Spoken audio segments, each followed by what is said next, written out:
Every soul, every beating heart, every nation and every tongue, come find hope in the love of the Father.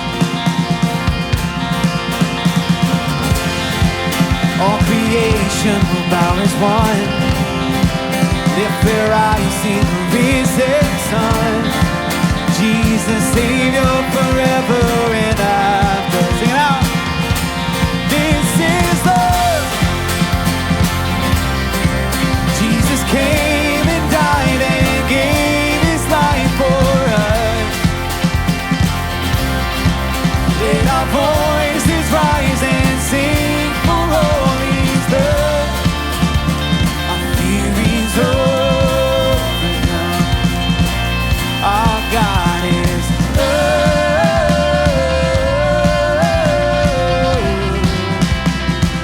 Our God is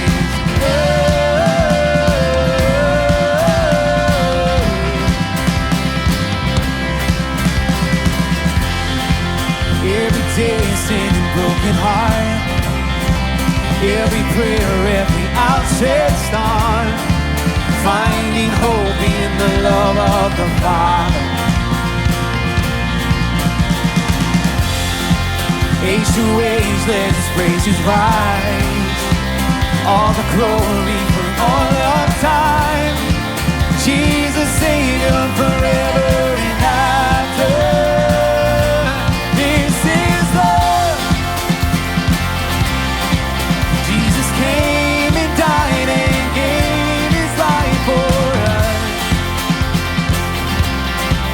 Let our voices rise and sing for all He's done.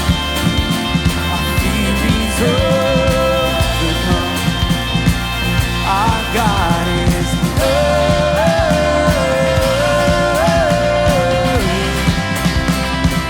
Our God is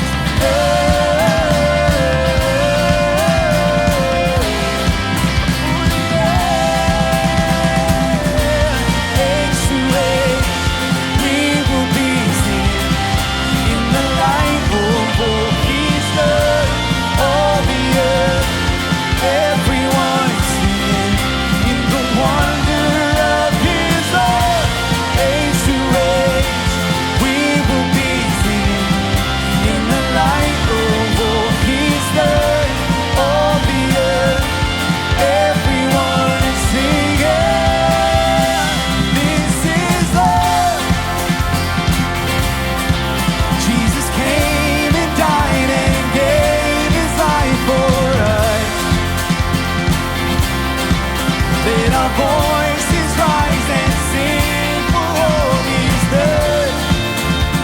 Our fear is overcome. Our God is love.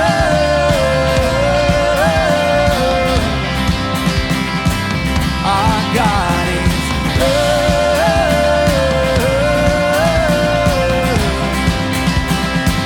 Our God is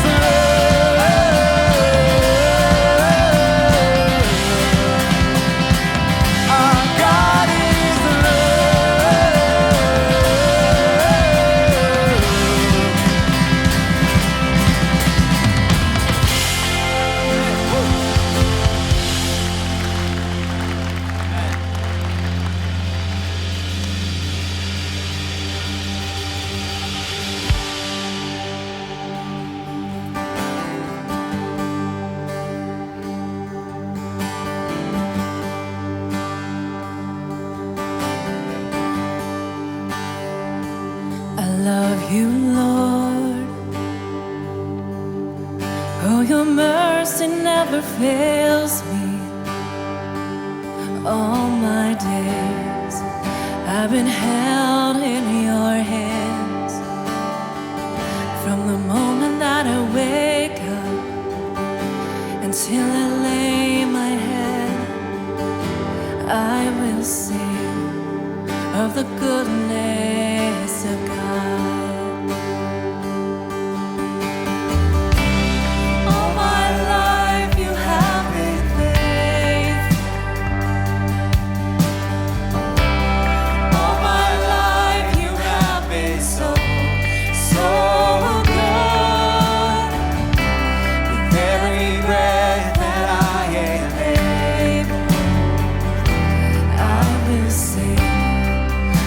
goodness of God. I love your voice. You have led me through the fire in darkest night. You are close like no other. I know you as a father.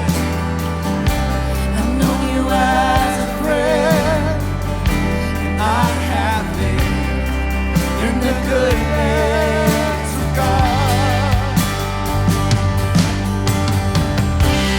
All my life you have been faithful. All my life you have been so, so good. With every breath that I am able, I will sing of the goodness of God. Your goodness is running after me. Your goodness is running after me. With my life laid down, I'm surrendered now. I give you everything. Your goodness is running after me. Your goodness is running after me. Your goodness is running after me. My life laid down, surrender now. I give you everything. Your goodness is running after me.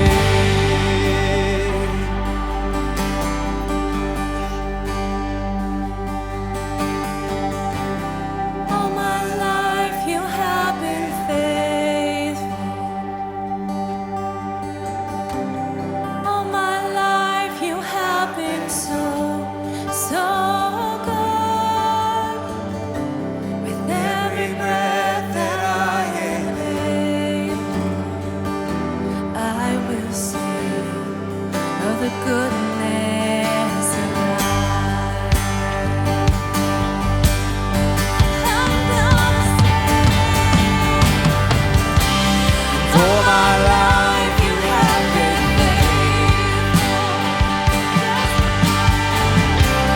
All my life you have been so, so good.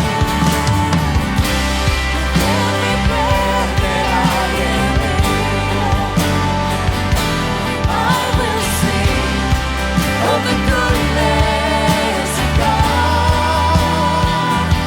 I will sing of the goodness of God.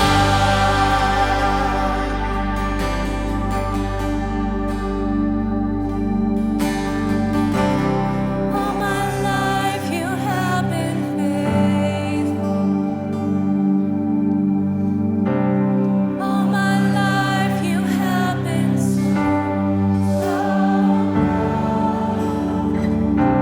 With every breath that I am able, I will sing of the goodness of God. I will sing of the goodness of God.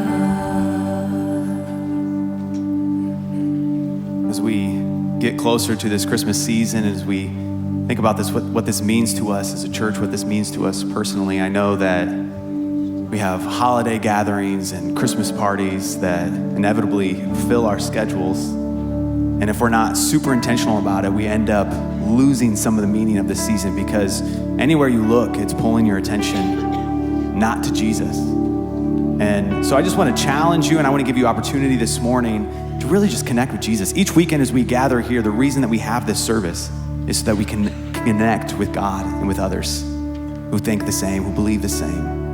And so this morning we're going to sing an older Christmas song And it's really, I love to think of it through the eyes of the people of Israel, because it says, come thou long expected Jesus. That long for us is not long. Now we await his arrival to save us, and take us home. But then they were waiting for a Messiah. And I think of what tension, what hope with tension that they felt then. So this morning, before we sing this song, I just want to carve out a couple minutes, and if you're comfortable, you don't have to, but just close your eyes for a minute. Let's think about Jesus. Let's think of him as the only one who can save us. Let's think of our desire in our soul. Our deepest need is Jesus. And let's just give him some space to speak to you this morning.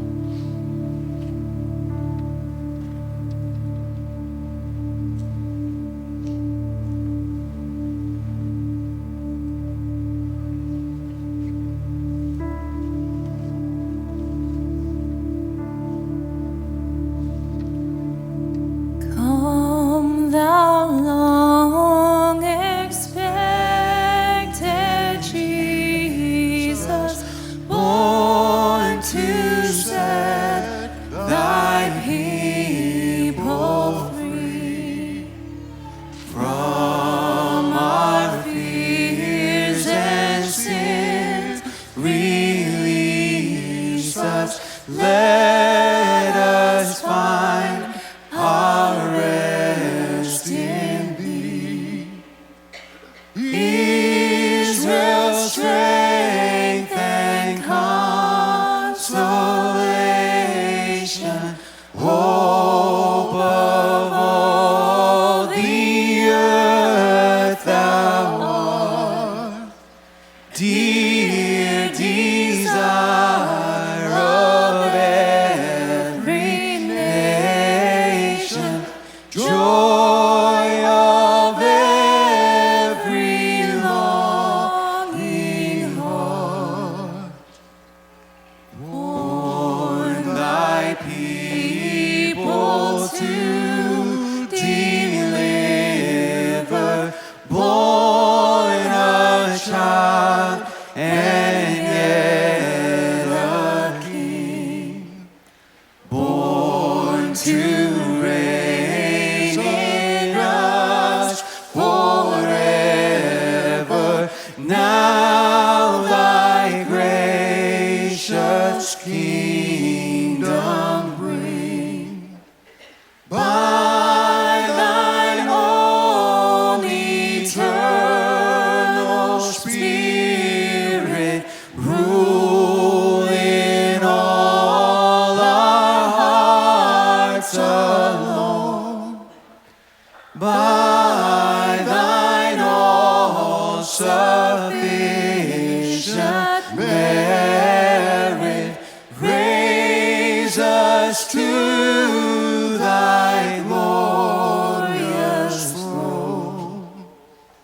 By thine all-sufficient merit, raise us to thy glorious throne. Father God, we're just so thankful that all of that anticipation and all that hope came in the form of your Son.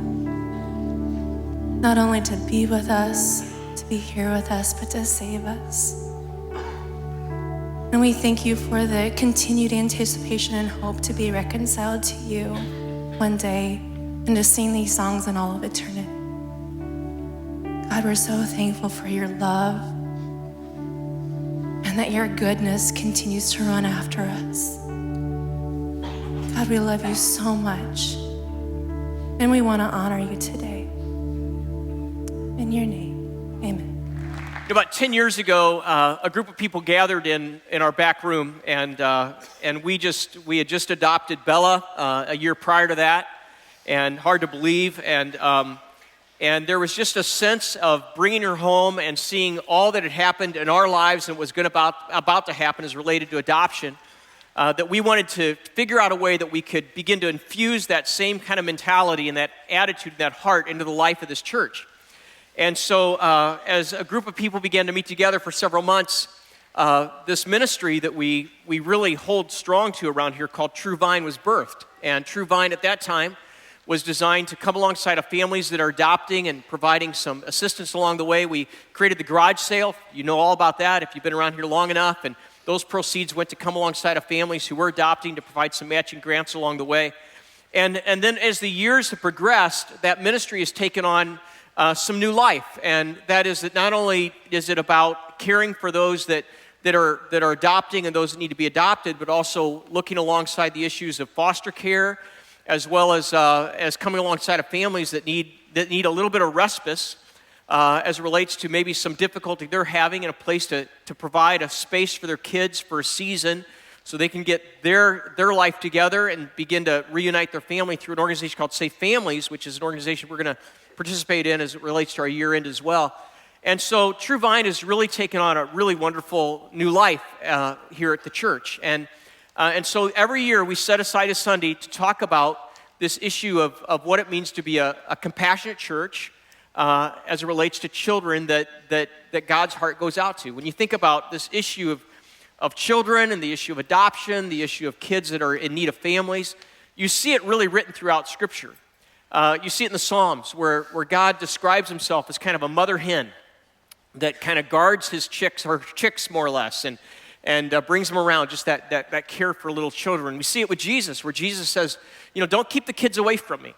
Allow them to come to me because the kingdom of God belongs to little ones like this who have that kind of mentality. And then we see it in Romans 8, where it really talks about the fact that when we come into a relationship with Jesus Christ, that we are adopted into his family. And so this idea of adoption, of kids, of care is really important to the heart of God. Matter of fact, if you're here this morning and you've adopted or you've been adopted, would you just raise your hand this morning if you're in this space? Look all around the room. Let's affirm those this morning. Would you do that? Yeah. Now, let me just say this to you, and that is that when I ask that question, if you've been adopted, the truth is that if you're in a relationship with Jesus Christ, we've all been adopted. And we've been adopted into his family. And because of that, many times I think we miss the vital importance of that as it relates to just our actions towards those who desperately need to have a forever family. And so adoption's one way. Another way is through the area of foster care. Some tremendous needs in our community as it relates to foster care. And having families that love Jesus opening up their homes to kids who desperately need that kind of light and compassion is so critically important. So this morning, in our True Vine, our Orphan Weekend, we're really excited to have Philip Pattison with us. Philip comes from San Francisco Bay Area. Hard life to live in San Francisco Bay. And he comes from San Francisco Bay. He runs an organization called Foster the Bay, organization that actually is a collective of about 100 churches that have come together that really want to make a difference in the Bay Area as it relates to foster care. And he's going to continue on with our series called Overjoyed, really talking about the compassion of Jesus Christ. So would do me a favor and let's just welcome Philip this morning.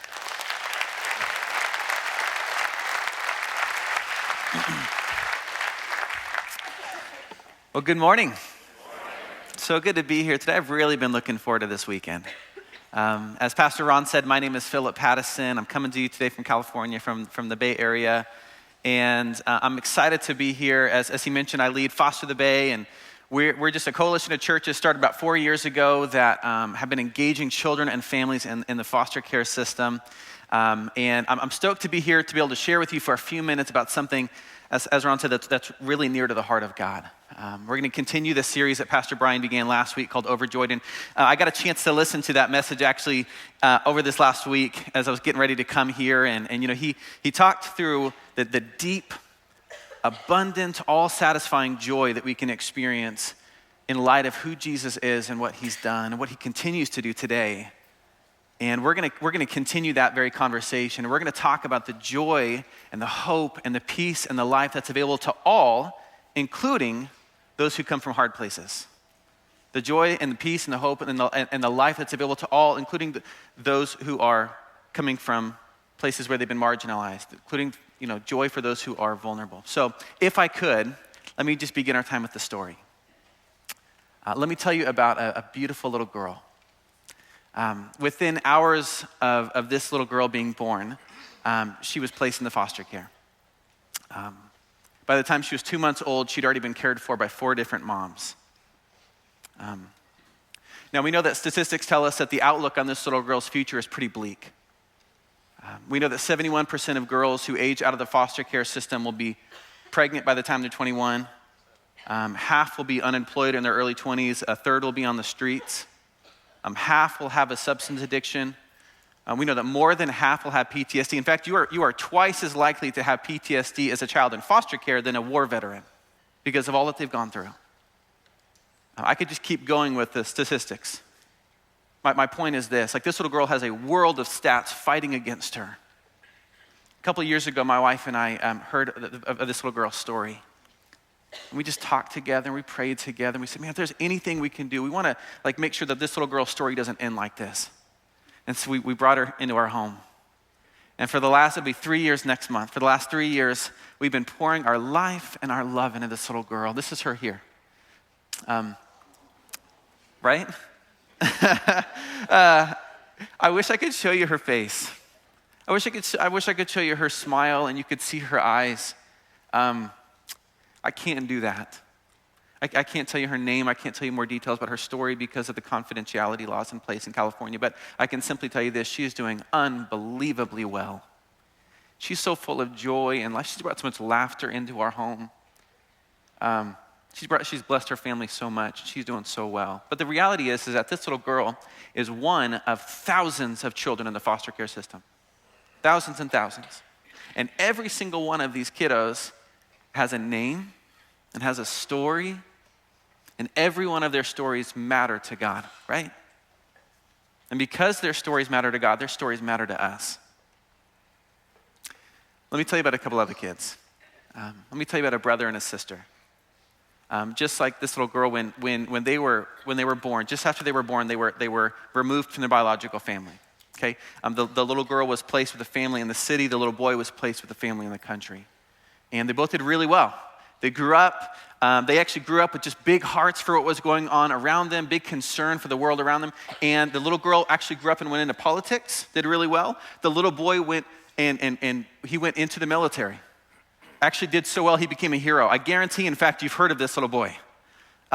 He wanted to become a hero, though, not simply because he, saved some of his fellow soldiers or even because he went on to save his nation. This little boy became a hero because he went on to save the universe. And this happened, of course, a long time ago in a galaxy far, far away. I'll give you just a second to catch up. If you're not with me, that's the story of Luke and Leia Skywalker. Okay, that's the plot line of Star Wars. My buddy Krish Kandaya recently told that story in a TED Talk that he did on foster care and adoption. And he said, what's really interesting is that the story of Luke and Leia Skywalker, Luke and Leia are not alone in the film industry. Right? It's amazing when you think about it, how many of our favorite characters from some of our favorite stories have very similar backgrounds as Luke and Leia. Think about it. Like Spider-Man was adopted, right? Superman was adopted. James Bond, James Bond was adopted. Batman, well, I'm not 100% sure the legal precedent, but Batman was raised by his butler. Apparently that's okay. So,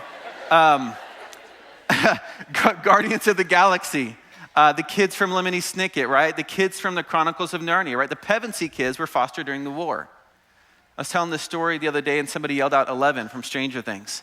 Now that works, I guess. Elle from Stranger Things. Harry Potter. Now, the Dursleys weren't a shining example of foster parents, but nevertheless, Harry Potter was fostered. Isn't it interesting? It seems as if some of the great storytellers, great filmmakers have discovered something really important. Like that kids who grow up with these heartbreaking, traumatic, difficult experiences, kids who are coming from hard places, that they are not without hope for their future. In fact, they have the capacity to become something pretty incredible. What I find so fascinating about that myself is that that truth, that's not just the makings of a good plot line. That's not just the ingredients for a good story. That truth is at the very heart of what we believe as followers of Jesus. That truth is at the very heart of Christianity, that although our world seems dark and broken and falling apart, that because of who Jesus is and because of what he's done, because of what we're celebrating this month, That we are not without hope for our future. We are not without hope for healing and for wholeness and for love and for joy. I want to look together at a passage in Scripture in Matthew chapter 5. If you have a Bible with you, I want to invite you to turn there. If you don't know worries, you can follow up here on the screen. But I want to look at a few verses in Matthew 5 where Jesus is going to tell us that very same thing. Although things seem to be broken and hard and difficult, that regardless of where you come from, regardless of your story, there is hope for healing. There is hope for wholeness. There is hope for joy. Matthew chapter 5, we'll start in verse 13. Jesus says this to his followers. He says, "You are the salt of the earth. But if the salt has lost its taste, how shall its saltiness be restored? It's no longer good for anything except to be thrown out and trampled under people's feet. You are the light of the world. A city set on a hill cannot be hidden, nor do people light a lamp and put it under a basket, but on a stand. And it gives light to all in the house. In the same way, let your light shine before others, so that they may see your good works and give glory to your Father who is in heaven." Okay, so there are three things that I want to pull out of this. First thing that Jesus tells us here is that we live in a world in need of light. Second, he tells us how the world is going to experience this light. And then third, what the impact of this light will be, this salt and light will be. So I want to be able to go through these one at a time. Let's look at this. So first, Jesus says we live in a world that needs light. What does that mean? Over and over in the scriptures, we're told that we need light. And without this light, we're walking in darkness. In fact, one of the great Christmas scriptures in the Old Testament, great prophecies about Jesus coming, is in Isaiah. I didn't write it down. I think it's in Isaiah 9, where it says that that those who have wandered in darkness have seen a great light. Right? Without this light, we've been wandering in darkness. Well, what does that mean? Let me tell you what I think that means. Let me tell you about a guy named Ernest Shackleton. Ernest Shackleton was a real famous British explorer. And he very famously got stranded on one of his explorations in Antarctica for months. And it was said that out of all the things that he faced, out of all the difficulties, all the challenges, that the most difficult thing he faced was not the starvation, was not the freezing temperatures, it was the darkness. Because you see, in the South Pole, the sun goes down in May and doesn't come back up till July. So for months, you're living in this like utter pitch black darkness. Can you imagine? He said, in that kind of darkness, like you can go crazy, you can go mad. Like you can't see what's in front of you. So you very quickly lose all sense of direction. You can't see what's standing right next to you. So you lose any sense of security. Can you imagine? You have no idea what's right next to you in that moment. And he said, you can't even see yourself. They can't see your hand in front of your face. You forget what you look like. It's almost like he said you begin to lose your very sense of identity. So think about it. No sense of direction, no sense of security, no sense of identity. I think that this is what Jesus is telling us is true for us when we are living apart from his light as well. This is true of our spiritual condition when we're living in darkness. I know that this has been true for me. There have been seasons of my life where that's been true for me, where I've been without a sense of direction, a sense of security, even a sense of identity. Who am I? Has anybody else been there? I don't know you. I don't think I know almost any of you. But I'm pretty confident this has been true for every one of us. And I get, by the way, that can be a little bit offensive. Like here I am, just some stranger coming from California, and like I don't know your story. And if you're new to Pathway and you're just checking some things out, you're trying to, Christmas is a great time to explore who this Jesus was and is. And I know that can come across a little bit offensive for me just to say that. But I think if we're all honest with ourselves, to at least a certain degree, we all get that this is true.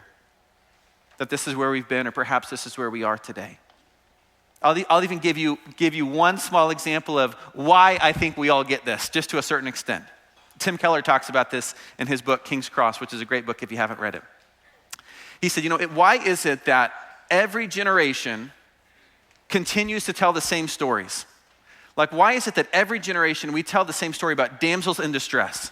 Right? Why is it that we tell the story about some damsel in distress locked away in some tall tower in some dark castle, enslaved by some evil dragon or something, and when all hope seems lost, everything's dark, everything's broken, all hope seems lost, in comes riding the knight in shining armor. And the knight in shining armor does battle against the evil one. And then rescues this damsel in distress, and they ride off together into the sunrise, happily ever after. Why is it that every generation tells that same story? Like, do we realize, like, that is the story of the gospel? That's the story of Christmas. Think about how often we tell the same story over and over and over and over. Sleeping Beauty. Sleeping Beauty reminds us that death need not be the end. That one day, a prince is going to come and do battle against the evil one and kiss us and wake us up out of our sleep. Right? Cinderella. Maybe one day a prince will come and will rescue us from this life of oppression and will bring us and like make us his own, make us royalty. Peter Pan, right? Maybe someday somebody will come and fly away with us to a land where we'll never grow old. What about Beauty and the Beast? Listen. Maybe someday somebody will come and will see past all of our mistakes and see past all of our ugliness and will love us right where we are. And maybe, just maybe, that love will be so strong and so powerful that it will actually turn us into something beautiful, actually turn us into something glorious. Oh, Lion King. This one's my favorite. Lion King tells us that when the rightful king sits on the throne, everything is well. Right? The land lives in peace and harmony and light and joy. But when the evil one comes and takes the throne, everything falls apart. In fact, I haven't even seen the new one. Remember the old one, the first one, where when the illustrators actually illustrated the scenes when Scar was sitting on the throne. Do you remember this? I have a lot of little kids. I'm sorry. These are my sermon illustrations. But they were like when the artists illustrated the scenes when Scar was on the throne, do you remember? Like the land was actually dark. Do you remember that? It was dark and it was desolate. Do you remember what Lion King also tells us though? That one day the son of the king is coming back. And when he does, he's gonna do battle against the evil one and he'll take back the throne that rightfully belongs to him. And when he does, the rain's gonna come and it's gonna wash away the desolation. The sun is gonna break through the clouds and everything once again will be made right and good. All the sad things will come untrue. Why is it that we tell the same story over and over and over? Do you realize how much money Disney has made off of the gospel? I mean, how often do we watch the same story and pay $37 per ticket to go watch it? Like the same story. Like, could it be that we resonate so deeply with these stories because we know that ultimately this is what we need? This is our most fundamental desire. So when that little girl whose picture you just saw a few minutes ago, when that little girl comes to me one day and says, "Daddy, I wish that there was a real prince. I wish there was a real knight in shining armor. I wish there was really somebody who would come away and fly away with me to a land where I'd never grow old. I wish there was a real knight in shining armor." Do you know what I can tell her? He said, "Baby, the stories are true. The stories are true. There is a real prince. There is a real knight in shining armor. There is a real beauty who sees past all of our mistakes and all of our ugliness and sees and loves us right where we are. And that love is going to turn us into something beautiful. There is a real Superman who will come from some other world with powers to fight evil. There is a real knight in shining armor. There is a light that has broken through the darkness. And his name is Jesus. Jesus is the light of the world. That's the first thing he tells us. But here's the second thing he tells us. Verse 14, Jesus says, "You are the light of the world." He's going to tell us how this world is going to experience his light. He says this, "You are the light of the world. A city set on a hill cannot be hidden." Now, if you're paying any attention at all, that might be confusing because I literally just told you Jesus is the light of the world. And now here in verse 14, Jesus says, "You are the light of the world." That's a little bit confusing. Until you just keep reading like one or two verses forward and he actually tells us what kind of light we are. He doesn't say that we're like stars, right? Things that have, light in and of their own essence. He says we're like lamps. He says you're like lamps, you're like lanterns. We know, of course, that lanterns don't don't produce light in and of themselves. Lamps hold light, right? Lanterns hold light. In the same way, you and I become the light of the world when Jesus first lights us up. And for the last 2,000 years, we've seen what this can look like. In fact, from the very earliest days of the church, right after Jesus died on the cross and he rose again from the dead and he ascended back into heaven, we're told that the earliest followers of Jesus were all together, huddled up in this upper room. And they're terrified. They're terrified about what might come their way in light of the fact that they followed Jesus. So they're all huddled together in this upstairs room and they're praying together. And as they're praying, we're told that the Holy Spirit comes down in this really powerful, tangible way. It's almost as if these tongues of fire come down and rest on each one of the disciples as they're praying. And what happens is they're lit up. And their fear just melts away. And they get these deeper concerns and passion for those who are far from God and for their neighbors. And so what happens is they go and they unlock the doors, they go down the stairs into the streets, and they start sharing the message of Jesus with anybody who will listen. And they start loving their neighbors in these unprecedented ways. And history has never been the same. They lit up Jerusalem, and then they lit up Judea, and then Samaria. And the world has never been the same. The way in which God has chosen to advance his light into this world for the last 2,000 years is through men and women and children like you and me. God wants Fort Wayne to be lit up. He does. That's his heart. And he wants to use you to do it. I believe that God wants the Bay Area to be lit up, and we've got some work ahead of us. But I believe he wants to use me and other of my brothers and sisters in the Bay Area to do it. It's through us. He says, you're the light of the world. He also says, you are the salt of the earth. We haven't touched on that yet. Let me tell you what I think he means by that. You see, salt in Jesus' day was primarily used as a preservative. Okay, they obviously didn't have refrigerators back then or freezers back then. And so if you had a big, slab of meat, bunch of meat, and you didn't want it to immediately go bad, you just pour a bunch of salt on it. You douse the thing with salt. And it would keep it from breaking down. So follow me here. You put salt into that which would ordinarily decay, which would ordinarily break down, and it would keep it whole. It would keep it from breaking down. Here's what I think Jesus is telling us. When your world was falling apart, when everything was coming undone, when everything was breaking down, I didn't keep my distance from you. I didn't keep my distance. I punched a hole in the ceiling of your world and I came near. God with us, Emmanuel. I came near. I didn't run from your brokenness, I ran into your brokenness, and now I want you to do the same thing. I want you to find things that are breaking down. I want you to find things that are falling apart. And I don't want you to keep your distance from them. I want you to go in. I want you to go near. I want you to find systems that are breaking down. I want you to make them better. I want you to find neighborhoods that are falling apart socially or economically, and I want you to make it better. I don't want you just to move to the next neighborhood. I want you to make it better. I want you to find people that are falling apart emotionally, and I don't want you to keep your distance. I want you to go in. I want you to find marriages and families that are falling apart, and I want you to go in. And again, for the last 2,000 years, we've watched what this can look like. We've watched the people of God take this mandate seriously, and they found things that were broken and were falling apart, and they went in and they made things better. In fact, did you know that the first known hospital in every nation across the globe was started by the Christian movement?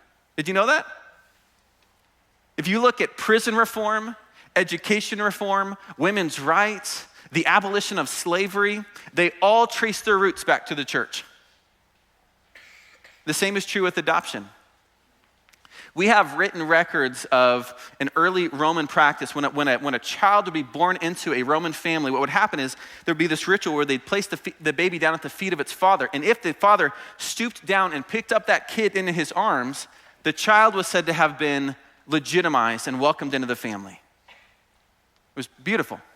The problem is that sometimes the dad didn't pick up the child for whatever reason. And if the dad didn't pick up the child, instead what would happen is they would take this kid outside of the city to this designated place where it would be left alone to die. It was a completely common, acceptable practice at the time, called it infant exposure.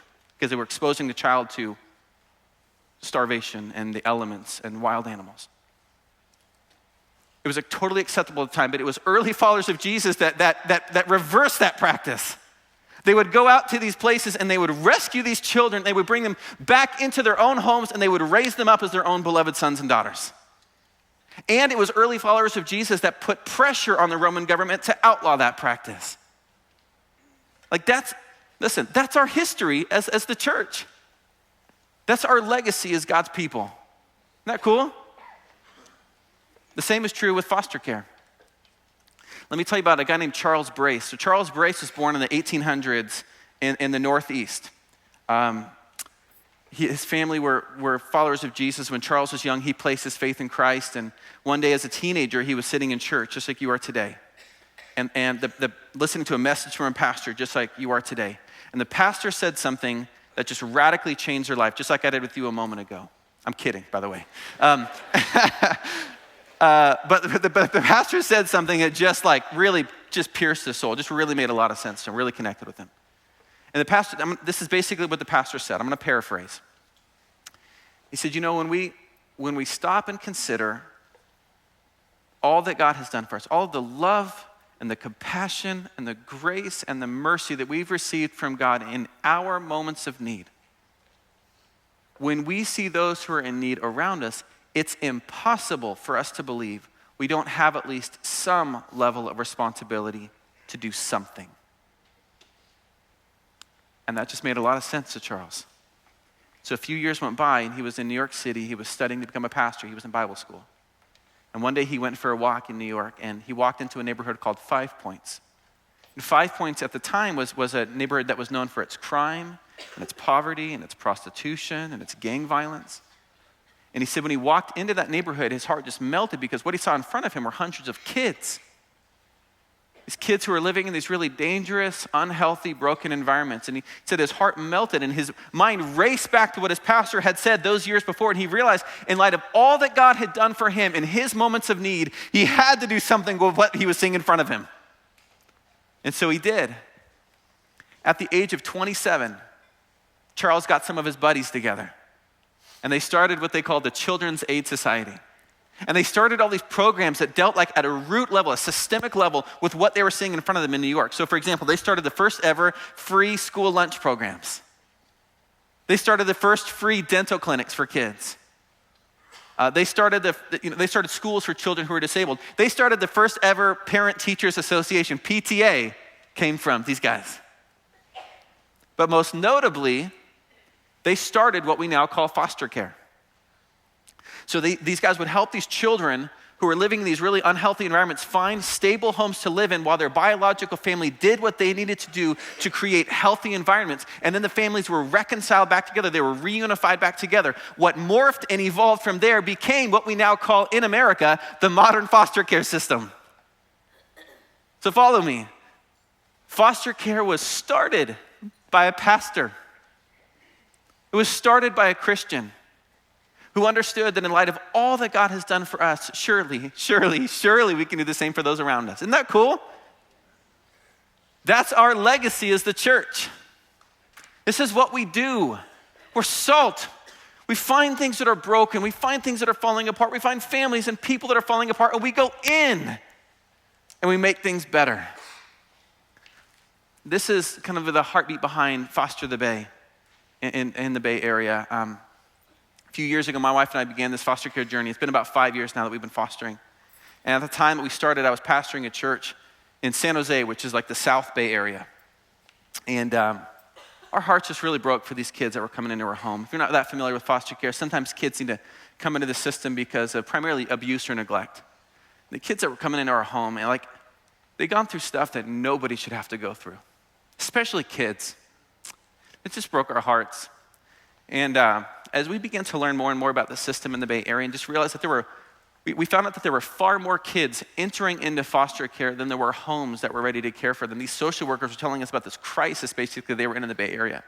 So there's far more kids coming in than we know what to do with. We're sending them to other parts of California, sometimes even other parts of the country to find homes for these children. It broke our hearts.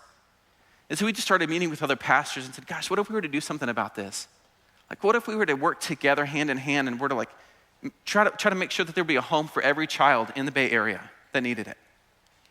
And so about 4 years ago this year, we started what we call Foster the Bay. And it's just a coalition of churches. And as Pastor Ron said, we started with one church 4 years ago, my little church of 100 people in San Jose. And today there's over 100 churches up and down the Bay Area that are working together. And our vision is that one day there's going to be a waiting list of families rather than a waiting list of kids in need of a home.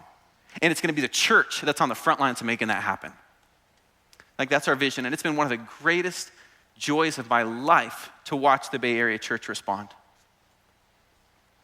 But this movement, caring for vulnerable children and families, it's not just a Bay Area thing. I have been so blessed this weekend just spending a little bit of time with their team here at Pathway. I can say this is not in any of my notes. I'm saying this with all sincerity. I've worked with a lot of churches now over the last few years.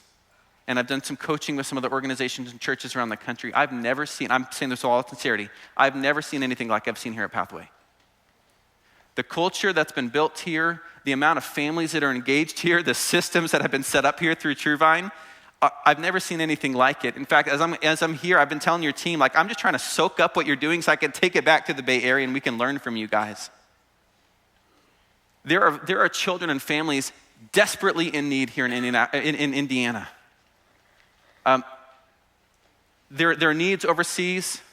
There are needs right here. In fact, I just read an article last week in the Indianapolis Business Journal that came out last year that said that children in Indiana are removed from their homes because of abuse or neglect and placed into the foster care system at twice the rate of the national average.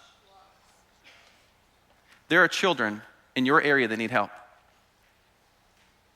And I don't know if there's any church that I've ever met that is a better place to get involved. If you are feeling like God is stirring in your heart to get involved in some way, I don't know of any better place for you to actually be than right here at Pathway Church.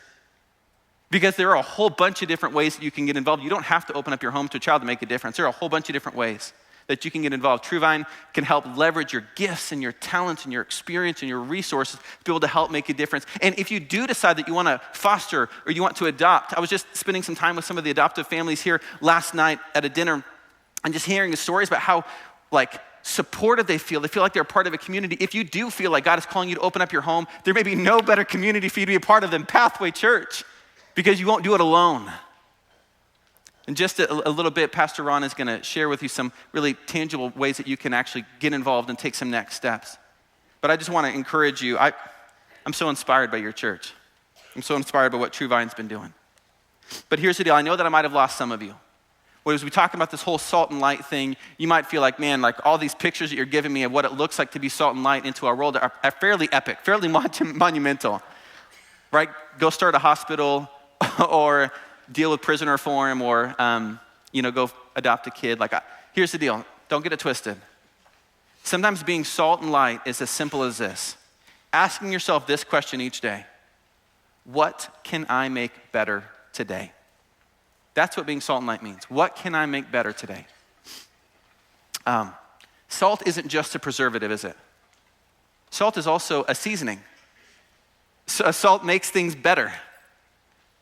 One of my favorite breakfasts to have in the morning is fried eggs and sweet potatoes. That's like what my wife and I have like every morning.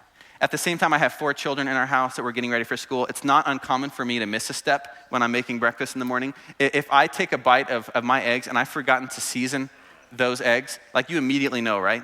I have a point to here, so stay with me, all right? When you take that bite of eggs and you've forgotten to put some seasoning on that, you immediately know it's bland, it's not that great. But you put a little bit of salt and pepper on that, that's a little taste of heaven in the morning. Do you know what I've never ever said after a really good bite of eggs? You know what I've never said? I've never said, man, that was some great salt. I've never said, wow, that was a great plate of salt. No, I say those are great eggs. You know why? Because the job of salt is not to make you think about how great salt is. The job of salt is to make you think about how great the thing is that it's involved with. Does that make sense? In the same way, when you and I show compassion towards others, when you and I are salt and light towards others, we don't do it so that we can look great or feel great. We do it so we can help them become great. This mentality is at the heart of foster care and adoption. We don't bring kids into our homes. We don't get involved because we want to look great or feel great. We do it because we want to make them great. We get asked a lot of times when people hear that we foster, we often will get asked, question like this. They'll say, gosh, isn't that hard? Like, it's cool that you do that, but isn't that difficult? Like, to welcome a kid into your family and they could be with you for months or even years. Like, you pour your heart into them and they become like a part of your family, and then like one day they just get picked up and go back home. Like, you never see them again. Isn't that difficult for you? If you're not in this world, can I tell you what the answer to that is? Yes, of course it's hard. It rips your heart out. The first placement we got her when she was 4 months old. We had her for just under a year. We poured our life into this little girl. Fell in love with her very quickly. She became part of our family. She took her first steps in my living room.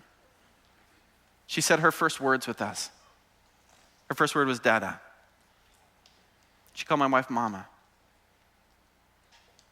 All right, we fell in love. She became a sister to my biological kids. Over that year that we were falling in love with her, though, we were also getting to know her biological family. And the reality is like her family, they'd made some mistakes. There was a reason why their daughter was with us. But at the same time, they were doing everything that they could to get their little girl back. They were taking all the right steps. So after about a year, the judge gave the green light and he said, okay, it's time. I remember handing this little girl back into the arms of her dad at my front door. My oldest son told me it was the first time he'd ever seen me cry. Because we wept that day. Of course it hurts. But you don't show compassion because it makes you feel good. Compassion's not about you. My friend Jason, who spoke here last year, says it so well. He says, you don't foster or adopt to get a child for your family. You do that to give your family to a child. See the difference?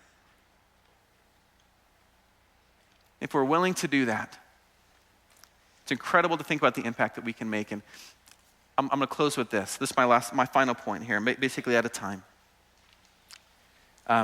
In verse 14, Jesus says, you are the light of the world. A city set on a hill cannot be hidden. In that time, it was pretty rare that a city would actually be built up on a hill. It's pretty expensive to do that. A lot of the towns and villages would be built down below, but in the valleys and at the rivers.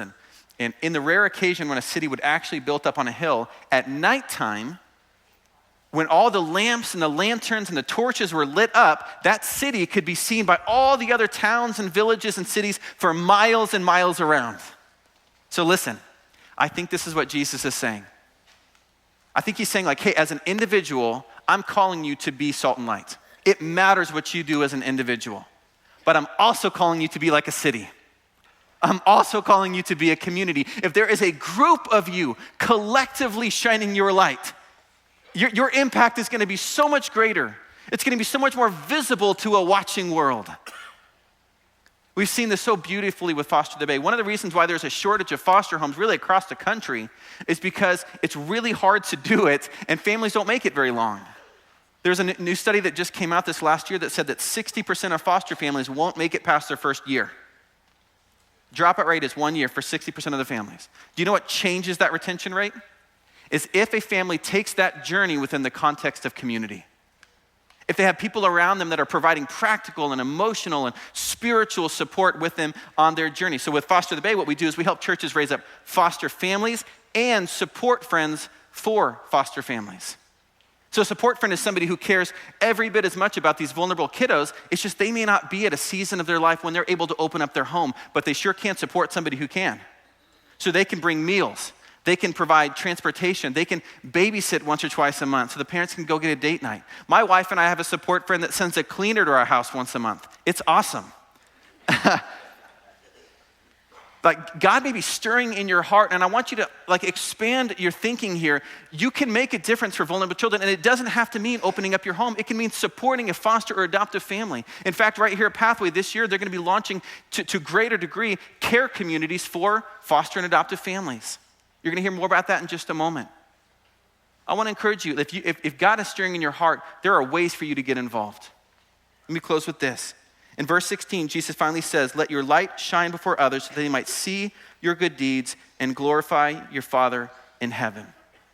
My prayer is that when the watching world looks at Pathway Community Church, and when they look into your homes, and when they see the way that you are showing hospitality to your neighbors, and they see the way that you invest your time and your money and your resources and your gifts, when they see the way that you are showing generosity towards those who are vulnerable, when they see how you don't run from things that are broken, but you run into things that are broken, when the watching world sees this of you, that they would marvel and that they would wonder, and that ultimately that they would see the source of your light, that they would see Jesus.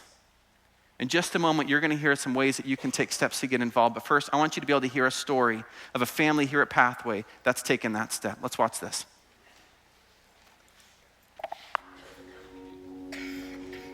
We are a host family for Safe Families, and when a parent is in crisis, they call the intake line and request assistance, and they voluntarily place their child.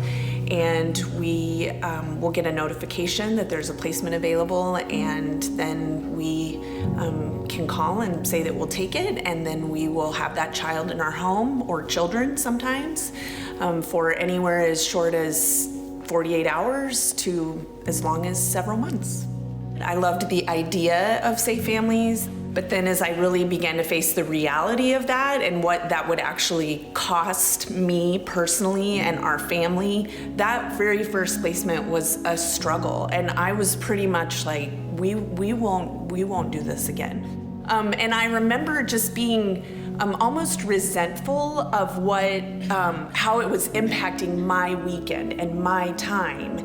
And I think that the Holy Spirit just convicted me and helped me to see things as they were, that I was resentful and upset that I wasn't in my pajamas by 7:30 and snuggled up on the couch with my kids. I would often get hung up on, again, the cost, the inconvenience, the details of it, the logistics of it. And I would get in this place of I have to know exactly how it's all gonna work from beginning to end before I can say yes to it. And Keith is much more of a, we'll figure it out. And he has a really great track record of stepping in to help whenever he sees a need, whether it's outside of our family or within our family. And he really just began to challenge me that we just need to do this. And he began, I think God used him to shift my thinking from can we do this to why can't we do this? And be okay that yes, there is a cost, but the cost is worth it. The reality is, if you talk to anybody who has adopted, anybody who's fostered, anybody who's been a host family, there's a lot of really ordinary, not warm and fuzzy, downright hard moments in the midst of that. And I think one of the things that we're learning is that nothing is wasted in God's economy. So we may have a child in our home for 48 hours, and we may never see that child again. And it's easy to see that and say, well, that was all for nothing. Like I missed out on my 8 o'clock bedtime, all for nothing. And so what we're learning is to trust God with the outcome, and that we just have to be available and be willing to just step in and just hug that child, let them fall asleep in our lap, read them a bedtime story, pray with them before bed. And maybe we only do that once, maybe we do it 100 times, but we don't know what the eternal impact is going to be in that. And we have to trust the Lord.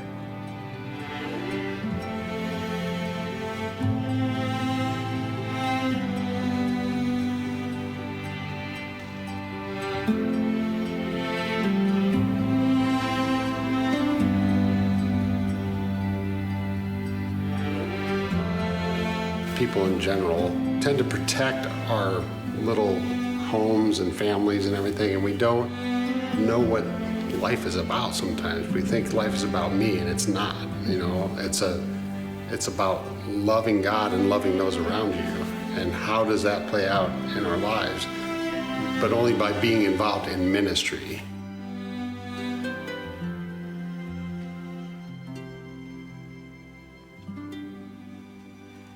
So do me real quick a favor, and Sarah Norris and Brandy Bauman and Julie Maybaugh is with us as well. So can we just welcome them this morning? And good. I was listening to Philip's message, and that quote of someone's history doesn't have to determine their destiny, which is so true. And yet at the same time, our histories can play into our destiny and into the destiny of others as well through the stories that are shared of families that come around. And so Safe Families is one of those opportunities that we have as a church to participate in coming alongside of a family in crisis. Sarah, you have a lot of insight on Safe Families. Tell us a little bit about what Safe Families is and how can people get engaged with it? Safe Families is an international faith-based ministry, and there are more than 10 churches here in Fort Wayne who are partner churches, and our goal is pretty simple. It's to share the love of Jesus Christ through the ministry of hospitality. Parents may find themselves in a season of crisis, and that can be homelessness, joblessness, incarceration, mental health struggles. The reasons are very diverse. They can call our intake line, and they choose to place their kiddos with one of our host families for, as Amber said in the video, as short as a weekend, as long as 6 months or longer, while they process and work through, and Safe Families gets to walk alongside parents as they work through this season of crisis in their life. And so for our families getting engaged, so there are multiple ways for you to get engaged. So many ways. I will find a way to get you engaged. Obviously, we need host families. We need people with open beds who can take kiddos in. But we also have opportunities like family friends. Those are people who do transportation drops. They can pick kiddos up from school and drop them off at their host family. They can take a box of diapers in the evening when somebody has run out, or drop a freezer meal after a long week. Right now, we really need, we have our intake line. That's the line that people can call into. We need people to answer those phones, to be there to answer the call. So that's a really easy way for you to get involved with the ministry with a pretty small commitment every month, is being an intake line operator. We also need family coaches, which is something that I'm really passionate about. It's the opportunity to be a mentor, to walk alongside our parents who use our ministry and work through this season with them. So lots of different ways. Come and see us. We'll get you plugged in. You're going to be at the kiosk after Yep. the service. Yep. Julie, you're with Gateway Woods, and talk a little bit about Gateway and what Gateway is. And Yeah, I work with unsupported youth as they're aging out of the foster care system. My job is to help them to land well in the community with the resources and the relationships that they need. Many of these young people have been in the system for most of their lives. They turn 18, suddenly they're on their own. They have very little or no family support. yeah, and so the mentoring piece, if we want to get engaged in Yes. mentoring, Yes. what does that look like? Anybody What do can we be do? a mentor. It's Yeah. simple, it's rewarding, it's life-changing Yeah. for them and for us. Yeah, absolutely. For the So, child particularly, who Yes. needs continued assets to. When we pair a young person with a mentor, they suddenly have the security of knowing that they're not on their own. They have someone now that they can call, someone who cares, and they would not have that in many cases. Yeah, it's good. It's good. So you're going to be So- out there. and as I well. will be out there, Yeah. yes. Brandy, connection, the piece of helping everybody at Pathway become a part of supporting families who are safe families, who are fostering, who are adopting, and your role on True Vine is to help us all become a part of connecting ourselves to that through some care. Yes. Yeah. So. Yeah, I'm here to help all of you love well. So Philip talked about foster parents getting burned out in the first year because it's hard. So we want to surround our foster families and really love on them well. He called them support friends. We are calling it care communities. And we will have groups of 4 to 6 volunteers who will surround one foster family. And they will just love on that foster family by bringing meals or helping with yard work, helping to transport children. If any of you out there would like to pay for someone to clean their homes, I'm sure they'll be more than grateful for you to do that. Can I be a part of that? Just kidding.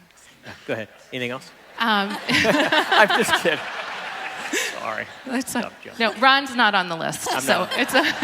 You don't want me cleaning your house, trust me. Yeah. So the commitment for that looks like we will surround the foster family, that group of volunteers, for one foster placement or up to 1 year. And we will ask our volunteers to help that family twice per month in just various ways. Yeah, it's great. And so all sorts of ways for you to engage. Now, in your bulletin, there's a little insert or a little backflip there. It says True Vine on it. And there are opportunities following this service at 10:30 for a True Vine Connection Q&A as it relates to the issue of what's being engaged here through adoption, various other things. Foster Care Safe Families meeting info is happening as well. And then as you see down below, the LARC Mentor, which is Julie's ministry, Care Communities, Brandy, Safe Families, Sarah, and then garage sale volunteer. We do this garage sale every year, and those proceeds help us to come alongside of families to provide dollars in a matching grant towards adoption. And I just want to say just two things to you real quick, and that is when it comes to adoption, you can come up with all sorts of fears and reasons why not to, and I would just encourage you to step back and say, why not? And our family has been deeply impacted through our adoption journey, and our kids are, my biological children, their lives were impacted, my life is impacted, and I just can't tell you, just as an adopted dad, to look out and see my daughter growing and also so appreciative for the fact that we get an opportunity, we've had the opportunity for her to be in our life and for us to be in her life and for us to really understand as well what adoption really looks like and what it must look like in the eyes of God to adopt all of us as his very own. When it comes to the issue of foster care, there are so many needs in our city for Christ followers to step into the life of a child who's coming out of such disruption. For a child who's at